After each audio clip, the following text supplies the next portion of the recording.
अखन अहाँ सब सुन रहल छी मैथिली एक्सप्रेस की शानदार प्रस्तुति। खुशी रिकॉर्डिंग स्टूडियो बलुआहा।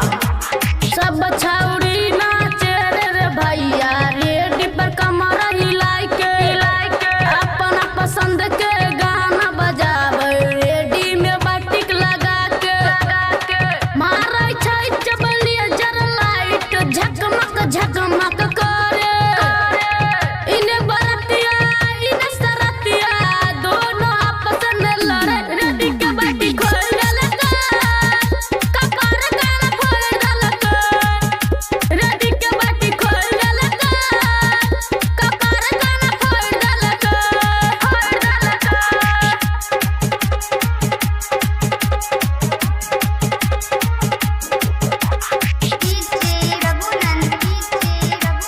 खुशी रिकॉर्डिंग स्टूडियो बलुआहा। धक्का मुक्की रगरा मरगरा बेलरिया रमरियाला धक्का मुक्की रगरा मरगरा बेलरिया रमरियाला लड़का साथ में ना है न कना पकड़ा गेलै केला बात ले जब मना के ते गाना बिछा के प्लास्टिक के बोरा बात ले जब वक्ती लेके गाना बिछा के प्लास्टिक के बोरा छौरी सब दुनू अगताल रहे मन नहीं रहे छोरा रेडी के बाटी खोल देलकै कपार गाना फोड़ देलकै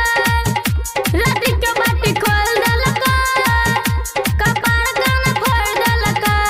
सब छौरी नाचे रे भैया रेडी पर कमर हिलाई के अपना पसंद के गाना बजावे रेडी में बाटिक लगा के मारै छै चबलिया जर लाइट झकमक झकमक करे इने बरतिया इने सरतिया दोनों आपस में लड़े रेडी के बाटी खोल लगा कपार गाना फोड़ लगा रेडी के बाटी खोल लगा कपार गाना फोड़ लगा खुशी रिकॉर्डिंग स्टूडियो बलुआहा।